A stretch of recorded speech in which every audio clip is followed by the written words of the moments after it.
saludito muy especial para Angelita, que está conectada con nosotros a través de www.fusionarmenia.tk, y a todos aquellos que siguen en conexión a través de www.usestream.tv. Mi nombre es Lex DJ, quien les acompaña a esta hora de la noche, y los invito a que sigan con nosotros a través de Fusión. Ave María, qué buena música a esta hora de la noche. De fondo tengo a los señores de Blink-182. Ay, Dios mío, ya estaba metiéndolas de caminar. Ay. Blink-182, All Small Things. Ave María, todas las pequeñas cosas a través de Fusión de AMJ2. Les recuerdo la campaña que se está realizando en el SENA de sensibilización, o más bien de ayuda para nuestros hermanos haitianos, que se están recogiendo pañales para el día lunes llevarlo a la Cruz Roja Internacional, Cruz Roja que tenemos al norte de la ciudad. Vamos a hacer un desfile, un desplazamiento, y bueno, vamos a llevar en este día tan significativo, lunes 25 de enero, que se celebra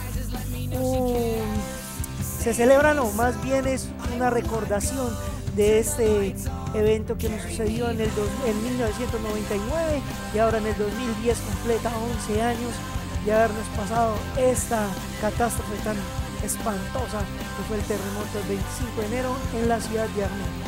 Bueno, y como sabemos que a nosotros nos pasó y fue bastante duro, entonces les recuerdo a todos los oyentes de Fusión de AMJ2 que pueden colaborar en el SENA Regional Quindío, en la sede Galán, llevando pañales. Estamos recogiendo primordialmente pañales de todas las tallas, desde etapa de 0 hasta la última etapa, para que tengan ahí, no sea grandes, medianos, pequeños, extra grandes, bueno, lo que sea. Ustedes conocen mucho más que yo acerca de este tema, y se les invita para que nos acompañen en este gran recorrido que se va a realizar el próximo 25 de enero en horas de la tarde, para llevar este aporte que estamos haciendo los aprendices del SENA y toda la gente interesada en colaborarle a nuestros hermanos haitianos.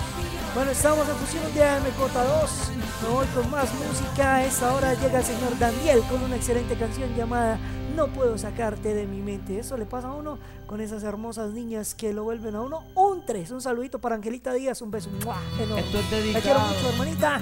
Y bueno, para seguimos todos los con más enamorados, música en Fusión de AMJ2. para los que creen en el amor, el romántico. No puedo sacarte de mi mente, solo quiero tenerte presente, para acariciarte y besarte y hacerte mía.